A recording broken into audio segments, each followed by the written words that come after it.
எல்லோருக்கும் வணக்கம். Welcome back to Thangamma's easy kitchen. இன்றைக்கி ஈஸி கிச்சனில் ஒரு ஹோட்டல் சாம்பார் வித் இட்லி எப்படி நம்ம ருசியாக வீட்டில் பண்ணலான்னு பார்க்கலாம். இப்போ பாருங்கள், இந்த ஹோட்டல் சாம்பார் இட்லி சாம்பார் பண்ணுறதுக்கு நான் சிறுபருப்பு ஒரு அளவு, இதில் ஒரு டம்ளர் தலையை தட்டி ஒரு டம்ளர் சிறுபருப்பு, அதே மாதிரி ஒரு டம்ளர் தோரம்பருப்பு. இந்த பொங்கல்லாம் பண்ணுவோம் இல்லையா, அதுதான் சிறுபருப்பு. அது ஒரு டம்ளர் தோரம்பருப்பு, ஒரு அளவு நம்ம தேவைக்கு ஏற்ற மாதிரி நம்ம எடுத்துக்கலாம். ரெண்டும் நல்லா வாஷ் பண்ணிவிட்டு குக்கரில் போட்டிருக்கேன். இப்போ நம்ம இதில் தண்ணி ஊற்றிக்கலாம். தண்ணி எப்படி ஊற்றணும்னா, அது பாருங்கள், அது மேலே நிற்கணும். பருப்பு வாஷ் பண்ணி வச்சுருக்கேன் இல்லையா, கேஸ் பற்ற வச்சுருக்கேன். நான் பற்ற வச்சு ஃபுல் ஃப்ளேமில் வச்சுருக்கேன். இந்த மேலே அப்படியே நிற்கணும் தண்ணி, அந்த பருப்புக்கு மேலே நிற்கணும் இல்லையா, பருப்புக்கு மேலே நிற்கணும். இப்போ இதில் 2 கருவேப்பிலை, அப்புறம் ஒரு 1/4 டீஸ்பூன் மஞ்சள்தூள், சாம்பார் வெங்காயம். நம்ம எவ்வளோ சாம்பார் செய்கிறோமோ அதுக்கு தகுந்த மாதிரி நம்ம எடுத்துக்கலாம். பாருங்கள், சாம்பார் வெங்காயம் ஒரு 100 கிராம் இருக்கும். ஒரு 3 தக்காளி கட் பண்ணுது. அவ்வளோதான். இப்போ நம்ம இது ஒரு 2 விசில் மூடி வச்சுட்டு, 2 விசில் வந்ததும் கேஸ் ஆஃப் பண்ணி ஸ்டீம் வந்த உடனே வெயிட் போட்டுருங்க.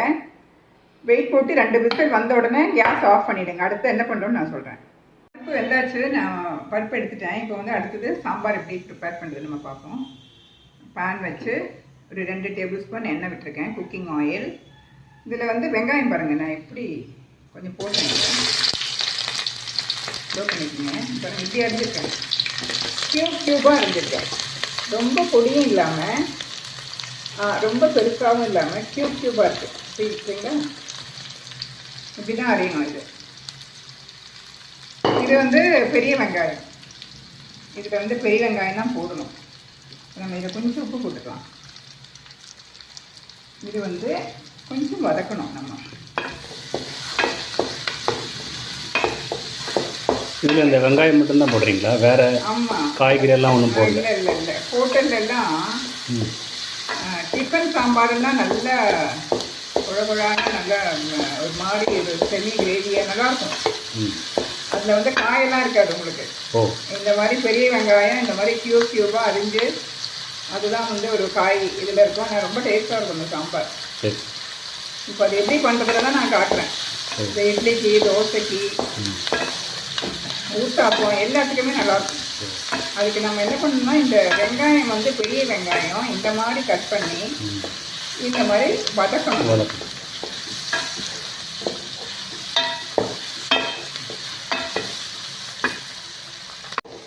பாருங்க, இந்த வெங்காயம் நல்லா வதங்கிட்டு, நல்லானா ஒரு பாதி வதங்கிட்டு. இப்போ நம்ம இதை எடுத்துடலாம். இது எடுத்து இன்னொரு பாத்திரத்தில் வச்சுக்கலாம். நம்ம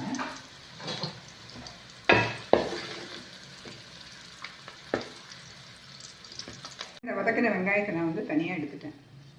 இந்த மாதிரி ஒரு பவுலில் எடுத்து தனியாக வச்சுருங்க. இதை தனியாக வச்சுட்டு இப்போ இதில் கொஞ்சம் எண்ணெய் இருக்கு இல்லையா, அந்த எண்ணெயில் இந்த சாம்பார்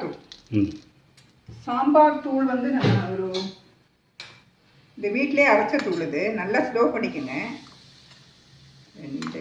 ஒரு 3 டேபிள் ஸ்பூன் போட்டுருக்கேன். நம்ம சாம்பாருக்கு எவ்வளோ குவான்டிட்டி பண்ணுறோமோ அதுக்கு தகுந்த மாதிரி ஒரு 3 டேபிள் ஸ்பூன் சாம்பார் தூள் போட்டுருக்கேன்.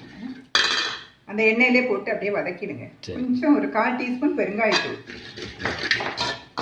வீட்டில் அரைச்ச சாம்பார் தூள். இப்போ நல்ல இந்த பச்சை வாசனை போகிற வரைக்கும் கொஞ்சம் இப்படி வதக்கிட்டு, இப்போ நம்ம இதில் புளி தண்ணி. புளி எவ்வளோ? புளி இது இவ்வளோ தான் எடுக்கணும். இவ்வளோ சாம்பாருக்கு இது இவ்வளோ தான் எடுத்துருக்கேன். நல்லா கொஞ்சம் வார்ம் வாட்டரில் போட்டு நல்லா கரைச்சி இந்த மாதிரி எடுத்துங்க.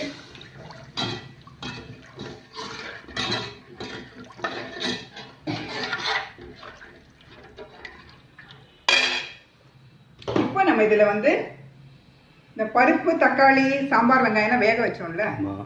அது நம்ம இதில் போடலாம்.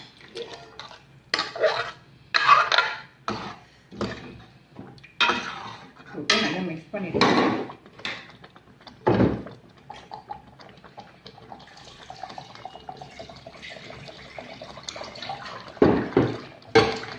தண்ணி கொஞ்சம் கம்மியாக இருக்கு, நம்ம கொஞ்சம் தண்ணி ஊற்றணும்.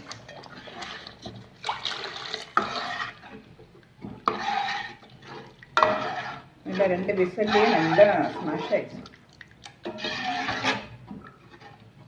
காஷ்மீரி சில்லி எல்லாம் போட்டு பண்ணேன் சாம்பார் தூள் வீட்டில். மேக்ஸிமம் பவுடர்லாம் வீட்டிலே பண்ணிவிடுங்க. மஞ்சள் தூள் எல்லாமே நான் வீட்டில் தான் பண்ணுறேன். பாருங்கள் இந்த கலர் பார்த்தீங்களா, பாருங்க. சூப்பராக இருக்கு. நல்லா கொதி வரணும், நல்லா கொதிக்கணும். இப்போ இதில் வந்து என்னுடைய ஸ்பெஷல் இன்க்ரீடியன்ட் வெல்லம் ஒரு துண்டு போடணும். நான் போட்டுட்டு கொஞ்சம் தண்ணி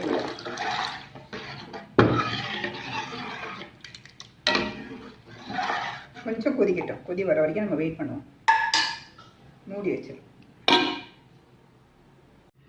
இப்போ பாருங்கள் இந்த சாம்பார் நல்லா கொதி வந்துருச்சு. இப்போ நம்ம என்ன பண்ணலாம்னா இந்த வெங்காயம் வதக்கி வச்சுருக்கோம் இல்லையா, ஆமாம், அது இதில் போட்டுடலாம். ஓ, போட்டுட்டு உப்பு போடல, உப்பு சாம்பாருக்கு தேவையான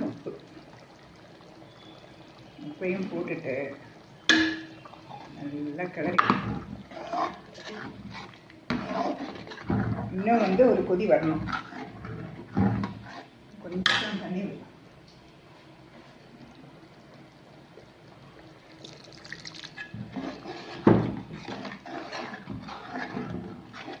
கன்சிஸ்டன்சி வந்து நம்ம பார்த்துக்கலாம். பாருங்கள் இட்லிக்கு இப்போ ஹோட்டல்லன்னா வந்து அவங்க திக்னஸ்க்காக கடலை மாவெல்லாம் கரைச்சி ஊற்றி ஒரு கன்சிஸ்டன்சி கொண்டு வந்துடுவாங்க. நம்ம வீட்டில் வந்து நம்ம ஹைஜீனிக்காக நம்ம இஷ்டப்படி பண்ணலாம். இன்னும் கொஞ்சம் தண்ணி வேணும் ஊற்றிக்கலாம். இப்போ இது இன்னும் ஒரு கொதி வரணும். இப்போ நம்ம உப்பு காரம் இதெல்லாம் டேஸ்ட் பண்ணிக்கலாம்.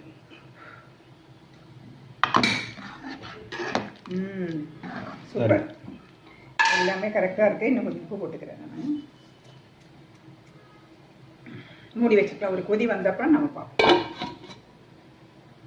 பாருங்கள் இந்த வெங்காயம் வதக்கின வெங்காயத்தெல்லாம் கொட்டி மசாலெல்லாம் போட்டு நான் ஒரு நல்லா கொதி வந்த உடனே ஒரு மீடியம் ஃப்ளேமில் வச்சு 5 நிமிஷம் நல்லா கொதிக்க விட்டேன். இதை இப்படி இருக்கும், கமகமான வாசனை நல்லா இருக்கு. பாருங்கள் இந்த கன்சிஸ்டன்சிலாம் பாருங்கள், இந்த திக்னஸ் எல்லாம் பிரமாதமாக இருக்குது. பிரமாதமாக வந்து பாருங்கள். இப்போ நம்ம அதை இறக்கிட்டு தாளிச்சிடலாம். நல்லா ஸ்லோ பண்ணிட்டேன். இப்போ நம்ம இறக்கி வைக்கலாம். பாருங்கள் சாம்பார் தாளிக்கிறதுக்கு நான் ஒரு பேன் வச்சுருக்கேன். நல்லா ஹீட் ஆகட்டும். ஹீட் ஆகிடுச்சு. இப்போ நம்ம அதில் வந்து கொஞ்சமாக எண்ணெய் விடுவோம். ஒரு 2 டேபிள் ஸ்பூன் எண்ணெய் விட்டுருக்கேன். நல்லா ஹீட் ஆகட்டும். பாருங்கள் எண்ணெய் நல்லா ஹீட் ஆகிடுச்சு. இப்போ நம்ம கொஞ்சம் கடுகு ஸ்லோ பண்ணிவிடுங்க. நல்லா ஹீட் ஆச்சுன்னா ஸ்லோ பண்ணிவிடுங்க.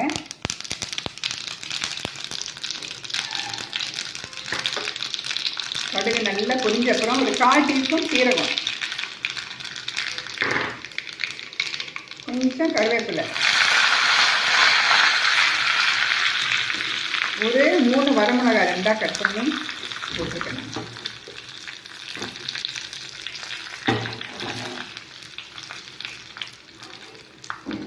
நல்லா ஸ்லோ பண்ணிவிடுங்க. அவ்வளோதான். மிளகா வந்து கொஞ்சம் அப்படி லைட் கலராக வந்தது, அவ்வளோதான்.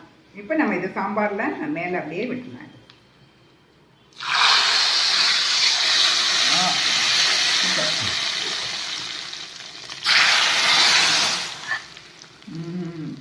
ஏன் இவ்வளோ அழகாக இருக்கு பாருங்க. இதை ரசிச்சு பண்ணுங்க. சாம்பார்லாம் வந்து ரசிச்சு பண்ணது பாருங்க. இந்த அழகு தான் பார்த்தா எப்படி இருக்குது. இப்போ வந்து இது மேலே நம்ம கொஞ்சம் தழை, கொத்தமல்லி தழை அப்படியே தூவிட்டு இன்னும் கொஞ்சம் போடலாமா? போடலாங்க. அவ்வளோதான். அப்படியே மிக்ஸ் பண்ணிவிட்டு, ஆஹா நான் வாசனை கம கம கமான எப்படி ஆனால் ரெண்டு வெஜிடபிள் வச்சுட்டு ஒரு சாம்பார் பண்ணிட்டீங்க. ஆமாம், ரொம்ப ஈஸி, ரொம்ப ஈஸி. சாம்பார் வெங்காயம் இல்லைன்னா கூட பரவாயில்ல, பெரிய வெங்காயமே கட் பண்ணி நம்ம போட்டுக்கலாம். அதுதான் வேணும்லாம் கிடையாது, எது இருக்கோ அதை வச்சு நம்ம பண்ணலாம். வெறும் வெங்காயத்தை வச்சு பருப்பை வச்சு நம்ம சாம்பார், டேஸ்டியான ஒரு சாம்பார். டேஸ்ட் பாருங்கள் எப்படி இருக்குன்னு. நான் சொல்லக்கூடாது இருந்தாலும் சொல்கிறேன், அம்மக்கலமாக இருக்குது. எந்த ஹோட்டல்லேருந்து வாங்கினேன் அம்மான்னு கேட்பாங்க குழந்தைங்க, அந்த அளவுக்கு இருக்குது இந்த சாம்பார். இதே மாதிரி செய்யணும். ஆனால் இப்போ நான் இட்லி எடுத்துகிட்டு வந்து சாப்பிட்டு காட்டுறேன் பாருங்கள். இட்லி எடுத்துகிட்டு வரேன் பாருங்கள், இட்லி கொண்டு வந்திருக்கேன். இப்போ நம்ம இட்லி மேலே சாம்பார் ஊற்றி சாப்பிட்டு பார்ப்போம் பாருங்கள். ஆஹா, ஆப்பி பறக்க சாம்பார். ஆமாம் பாருங்க. இப்போ நான் டேஸ்ட் பண்ணிட்டுங்களா? சூடாக இருக்குது பார்த்து. ஆமாம், செம்ம சூடு. இட்லியும் இப்போ தான் செஞ்சேன். ஆமாம், சுட சுட சாப்பிட்டா அது டேஸ்ட் தெரியுதான்.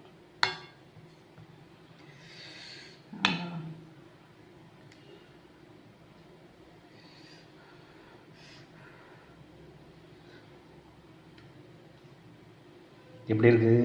ஆஹா, வேற லெவல் சாம்பார் இட்லி. இது வந்து நல்லா சாம்பாரில் ஊற வச்சு கொடுத்தோம்னா சாம்பார் இட்லி அவ்வளோ டேஸ்ட்டாக இருக்குது. தேங்காய் சட்னி பொடி வைக்கலாம், நம்ம தோசைக்கு, கல் தோசைக்கு எல்லாத்துக்குமே இந்த சாம்பார் வந்து சூப்பராக இருக்கும். ஈஸியாக ஆஃபீஸ் போகிறவங்களாம் ரொம்ப ஈஸியாக பண்ணலாம் இந்த சாம்பார். அதனால நீங்களும் இதே மாதிரி சாம்பார் செஞ்சு நல்லா இருந்ததுன்னா எல்லாருக்கும் ஷேர் பண்ணுங்கள். ஏதாவது டவுட்ஸ் இருந்ததுன்னா கமெண்ட் பாக்ஸில் கேளுங்க, கமெண்ட் பண்ணுங்கள், சப்ஸ்கிரைப் பண்ணுங்கள். Thank you very much.